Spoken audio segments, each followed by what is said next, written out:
વિદ્યાર્થી મિત્રો ધોરણ 8 ની અંદર આપણે વિજ્ઞાનની અંદર ચેપ્ટર નંબર 1 ભણી રહ્યા હતા શું કરવા માટે પાક ઉત્પાદન અને વ્યવસ્થાપન એની અંદર આપણે જે કૃત્રિમ ખાતરની ચર્ચા કરી હવે આપણે થોડી વસ્તુને આગળ વધારી છે કૃત્રિમ ખાતરની અંદર જોઈતું એનપીકે નાઇટ્રોજન ફોસ્ફરસ પોટેશિયમ ટાઈપનું પછી એમોનિયા સલ્ફેટ ટાઈપનું યુરિયા એવા અલગ અલગ ખાતરોની આપણે ચર્ચા કરી હતી હવે આપણે તેના ઉપયોગ વિશે ચર્ચા કરવાની છે કૃત્રિમ ખાતરનો ઉપયોગ કરવાથી ખેડૂતોને ઘઉં તથા મકાઈ જેવા પાકની સારી ઉપજ પ્રાપ્ત કરવામાં શું થાય છે સહાયતા થાય છે તો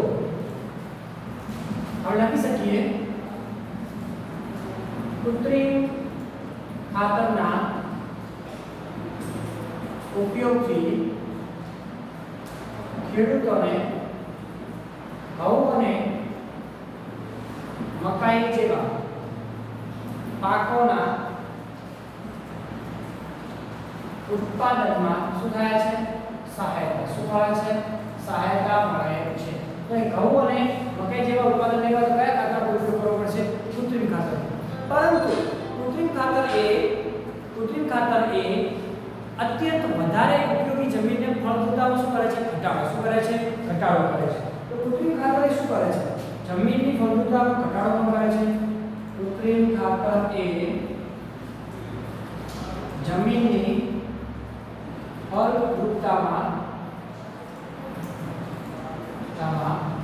શું કરે છે ઘટાડો કરે છે એટલે કે પાકને શું કરે છે આ જમીનની આયુમાં શું કરે છે ઘટાડો જમીનને શું કરે છે નુકસાનકારક રીતે બને છે બીજી વસ્તુ જોવા જઈએ તો કૃત્રિમ ખાતરની જગ્યાએ આપણે ઉપયોગ કરવો જોઈએ કુદરતી ખાતર કરવો જોઈએ કુદરતી ખાતર શા માટે આવું કરવાથી પાકની અંદર ઘણી ખરા ફેરફાર થાય છે આપણે જોવા જઈએ તો વર્ષની અંદર પહેલા એવું હતું પહેલા જમાનામાં વર્ષની અંદર ખાલી 2 પાક કેલા લેવાતા 1 કે 2 પાક લેવાતા અત્યારે વર્ષની અંદર શું રહે છે એક પાક લીધો તો તરત બીજો પાક લીધો તરત ત્રીજો પાક લીધો તો એ શું છે વારંવાર પ્રોસેસ ચાલુ હોય છે એટલે કે જમીનને કોઈ દિવસ આરામ પૂરો મળતો નથી જમીનનો ઉદ્ભવ થતું નથી એટલે જમીનની અંદર જે પોષક તત્વોનો શું થાય છે ઘટાડો થાય છે જ્યારે કુદરતી ખાતર શું કરે છે એ પોષક તત્વોની અંદર શું કરે છે વધારો કરે છે એટલા માટે આપણે કયો ખાતરનો ઉપયોગ કરવો જોઈએ કુદરતી ખાતરનો ઉપયોગ કરવો જોઈએ કુદરતી ખાતરના ઉપયોગથી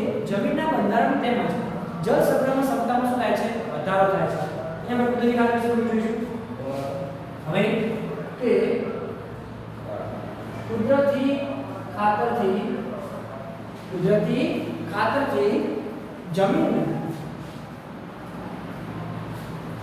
જમીનની ફળદ્રુપતામાં વધારો તથા જળ સંગ્રહમાં પણ વધારો થાય છે એટલે આપણે કુદરતી ખાતર સારા પ્રમાણમાં વાપરો છો તો જમીનની અંદર પાણીમાં વધુ મળશે અને પાણી વધુ મળશે જમીનની ફળદ્રુપતામાં પણ શું થાય છે વધારો થાય છે અને તેનાથી જમીનમાં બધા પોષક તત્વોની શું થાય છે વૃદ્ધિ થાય છે તો પૂર્તિ પણ થઈ જાય છે આથી જમીનમાં જરૂરી પોષક તત્વોની શું થાય છે વૃદ્ધિ થાય છે એટલે કે જમીનને જરૂરી પોષક તત્વો શું થઈ જાય છે મળી જાય છે બીજી વસ્તુ જોવા જઈએ તો જમીનમાં પોષક તત્વોની પૂર્તિ માટેના અત્યંત અનેક રીત છે કઈ રીતે પાકની ફેરબદલી શું છે પાકની ફેરબદલી જે અગત્યનો ટોપિક લઈ શકાય આપણા માટે તમે સમજીશું હવે પાકની ફેરબદલી પ્રશ્ન પરીક્ષા પૂછાઈ શકાય કે પાકની ફેરબદલી શા માટે કરવી પડે 2 માર્ક્સનો પ્રશ્ન પૂછાય કઈ રીતે લખી શકાય આપણે જોઈશું પાકની ફેરબદલી કરવાથી જમીનના પોષક દ્રવ્યોની શું થાય છે પૂર્તિ થાય છે પહેલી વસ્તુ પાકની ફેરબદલીથી જમીનના પોષક દ્રવ્યોની પૂર્તિ થાય છે જમીનમાં શું થાય છે જરૂરી પોષક દ્રવ્યો મળી રહે છે હવે તેમાં શું થાય છે બીજું આપણે કઈ રીતે કરી શકીએ છીએ પાકની ફેરબદલી એટલે કે જો પહેલા આપણે ઘઉં વાયા હોય તો ઘઉં વાયા પછી ધારો કે ઘઉંનું ઉત્પાદન થઈ જાય પછી આપણે શું તેમાં એક પાક ઉછેર્યા બાદ ખેતરમાં બીજા અન્ય પ્રકારના પાકનું શું કરશો? વાવણી. શું કરશો? વાવણી કરવામાં આવે છે. તેના કારણે શું થશે? દરેક જગ્યાએ ઋતુ પ્રમાણે શું થશે? ફેરબદલી શું થાય છે? ફેરબદલી થાય છે. અને એક ઋતુમાં ઉગાડવા હતા અને બીજા ઋતુમાં ઘઉં ઉગાડ્યા હોય તો શું થશે? એના પાકમાં શું થશે? વધારો થાય છે. એટલે કે જો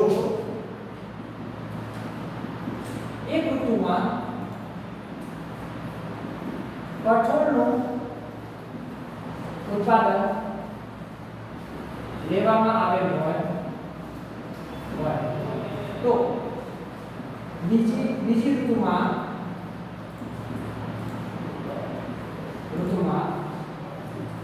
ઘઉંનું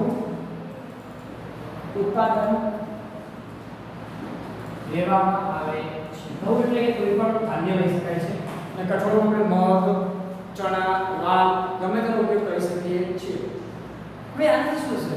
કઠોળના ઉત્પત્તિથી જમીનમાં નાઇટ્રોજનની શું થાય છે? પૂરતા. શું થાય છે? પૂરતા. એટલે કે જમીનમાં પૂરેપૂરું શું મળી જાય છે? નાઇટ્રોજન મળી જાય છે. આથી કઠોળના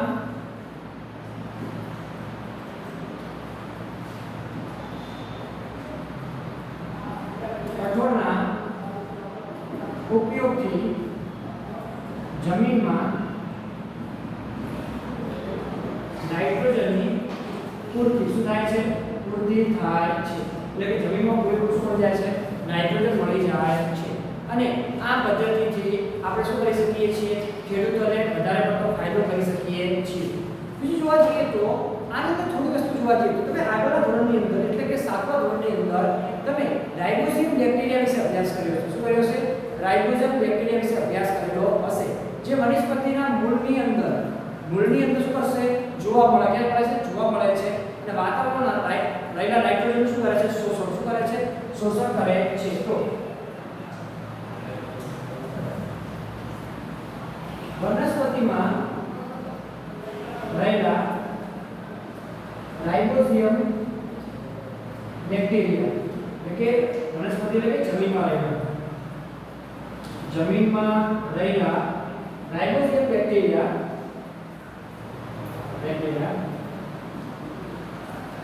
હવામાં રહેલા નાઇટ્રોજનનું શોષણ કરી તેને પોષક દ્રવ્યોમાં ફેરવે છે. શેમાં ફેરવે છે? પોષક દ્રવ્યોમાં ફેરવે છે. એટલે કે રાઇબોઝોમ બેક્ટેરિયાનો ઉપયોગ કરીને તમે શું કરી શકો છો? નાઇટ્રોજન દ્વારા અલગ અલગ આપણે ખોરાકની જરૂરી પોષક દ્રવ્યો મેળવી શકાય છે. તો અસંખ્ય વસ્તી તબક્કા છે એના દ્વારા અસંખ્ય રીતે ઉપયોગ કરી શકીએ છીએ. તો આપણે જોવાનું છે કૃત્રિમ ખાતરનો ઉપયોગ જોયો અને આપણે કુદરતી ખાતર સાથે તુલના કરી અને બીજો પ્રશ્ન શું આવ્યો? પાકની ફેરબદલી. પાકની ફેરબદલી શું થઈ જશે? જમીનની અંદર નાઇટ્રોજનનું પ્રમાણ વધી જાય છે. જમીનમાં નાઇટ્રોજનનું પ્રમાણ વધે છે ત્યારે અંદર પોષક દ્રવ્યો વધે છે. તો પોષક દ્રવ્યો વધે છે તો જમીનની અંદર ઉત્પાદન પણ શું થાય છે? વધુ થાય છે. ઉત્પાદન પણ વધુ જોવા મળે છે. એટલા માટે આપણે પાક ફેરબદલી કરવી પડે. ઓકે વિદ્યાર્થી મિત્રો, ચાલો આપણે લખી દઈશું પછી આપણે આગળ જોઈએ.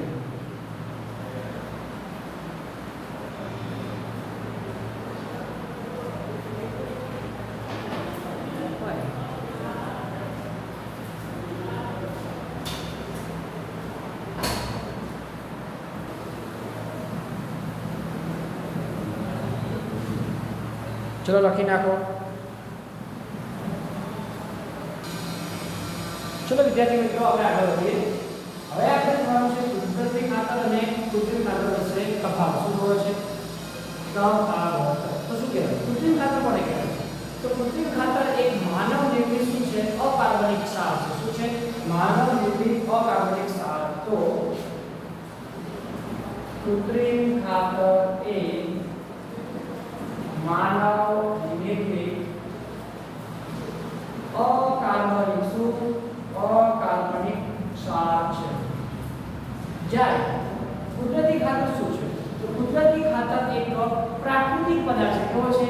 પ્રાકૃતિક પદાર્થ છે જે છાણ તેમજ વનસ્પતિના અવશેષોના વિઘટનથી શું થાય છે? પ્રાપ્ત થાય છે. તો કુદરતી ખાતર એ પ્રાકૃતિક પદાર્થ શું છે? પ્રાકૃતિક પદાર્થ છે જે ક્ષાર અને વનસ્પતિના વિઘટનથી મેળવી શકાય છે. શું કરાય છે? મેળવી શકાય છે. હવે બીજો મુદ્દો જોઈએ. કૃત્રિમ ખાતર એ શું કરે છે? કૃત્રિમ ખાતરનું નિર્માણ ક્યાં થશે? કારખાનામાં. ક્યાં થાય છે? કારખાનામાં થાય છે. તો કૃત્રિમ ખાતરનું નિર્માણ ક્યાં જગ્યાએ થશે? કારખાનામાં. ક્યાં જગ્યાએ થાય છે? કારખાનામાં થાય છે. જ્યારે કુદરતી ખાતરનું નિર્માણ ખેતરમાં ક્યાં થાય છે? ખેતરમાં થાય છે. બીજો મુદ્દો જોઈએ આપણે. કૃત્રિમ ખાતરથી જમીનની સેન્દ્રિયતા પ્રાપ્ત થાય છે. શું થાય છે? સેન્દ્રિય પદાર્થો પ્રાપ્ત થાય છે. અને કુદરતી ખાતરથી શું થશે? જમીનને ભરપૂર માત્રામાં શું થાય છે? સેન્દ્રિય પદાર્થો પ્રાપ્ત થાય છે. એ તો જોવા જઈએ તો આપણે જોવા જઈએ તો કૃત્રિમ ખાતરથી જમીનને સેન્દ્રિય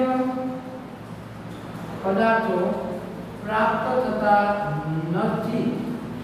કૃત્રિમ ખાતરમાં પ્રાપ્ત થશે નહીં. જ્યારે કુદરતી ખાતરથી જમીનને સેન્દ્રિય પદાર્થો શું થાય છે? પ્રાપ્ત થાય છે.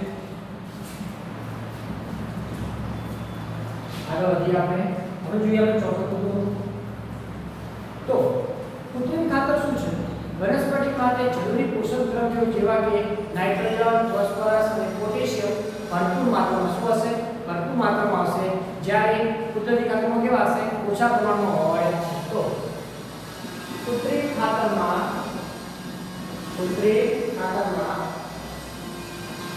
જમીનને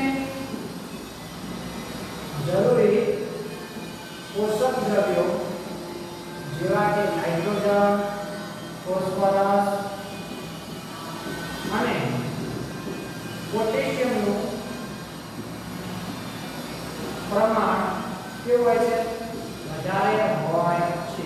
જ્યારે કુદરતી ખાતરમાં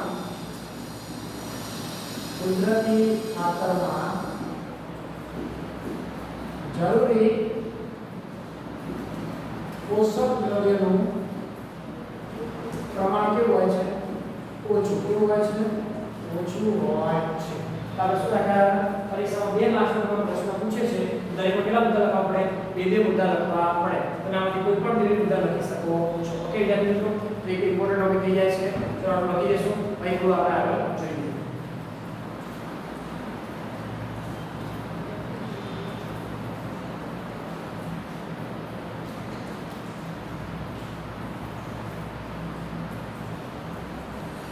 ચલો વિદ્યાર્થી મિત્રો, આપણે આગળ વધીએ. કુદરતી ખાતરના ઉપયોગ. શું જોવા છે? કુદરતી ખાતરના ઉપયોગ. તો કુદરતી ખાતરનો પહેલો ઉપયોગ શું છે? તો કુદરતી ખાતર એ જમીનની જળ ધારણ ક્ષમતામાં શું કરે છે? વધારો. શું કરે છે? વધારો કરે છે. તો જમીનની જળ ધારણ ક્ષમતામાં શું કરે છે? વધારો. શું કરે છે? વધારો કરે છે. એટલે કે જમીનની અંદર જળનું પ્રમાણ શું કરે છે? વધારે છે. બીજી વસ્તુ છે, એના કારણે શું થશે? આ જે કુદરતી ખાતરના ઉપયોગથી જમીન કેવી બનશે? છિદ્રાળુ. કેવી બને છે? છિદ્રાળુ. એટલે કે નાના ટપકાવાળી બને છે. તેનાથી વાયુઓનું વિનિમય શું થઈ શકે? આરામથી થઈ શકે છે. તો જમીન છિદ્રાળુ બનતા જમીનમાં હવાની અવરજવરમાં સરળતા થાય છે. સરળતા થાય છે. એટલે કે જમીનમાં શું થાય છે? જો જે આરામથી હવા જઈ શકે, આવી શકે, જવા આવી શકે, આવી શકે એવું થાય છે. તેના કારણે શું થાય છે? ફાયદાકારક સૂક્ષ્મ જીવોમાં શું થાય છે? વધારો. તો ફાયદાકારક સૂક્ષ્મ જીવોમાં પણ શું થાય છે? વધારો. શું થાય છે? વધારો થાય છે, એટલે કે સૂક્ષ્મ જીવો થઈ શકે છે, વધારો જોવા મળે છે. એના પછી તમે જોવા જઈએ તો જમીનમાં બંધારણમાં સુધારો થશે. જમીનના બંધારણમાં સુધારો થાય છે. જમીનના બંધારણમાં પણ શું થાય છે? સુધારો. શું થાય છે? સુધારો થાય છે. એટલે કે જમીન શું થાય છે? સારી કેવી બને છે? સારી બને છે. જમીન સારી બનતા એની અંદર શું થાય છે? વિકાસ. શું થાય છે? વિકાસ થાય છે. તો આવી અસંખ્ય વસ્તુઓ આપણને જોવા મળે છે. તો કુદરતી ખાતરના અનેક ઉપયોગો છે અને અનેક ઉપયોગોના કારણે આપણે શું કરી શકીએ છીએ? એની અંદર વૃદ્ધિ કરી શકીએ છીએ. તો આપણે વસ્તુને જોયું કે ભેજના આધારે આપણે શું સમજી શકીએ કે કુદરતી ખાતર કેટલું ઉપયોગી છે તે આપણે સમજ પડે છે. ઓકે વિદ્યાર્થી મિત્રો, ચલો આપણે લખી જઈશું, પછી આપણે આગળ જોઈશું.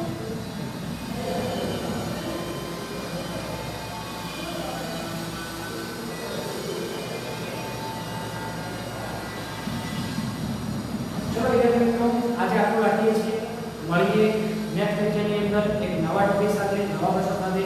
ત્યાં સુધી વાંચતા રહો, લખતા રહો, તૈયાર કરતા રહો. Thank you.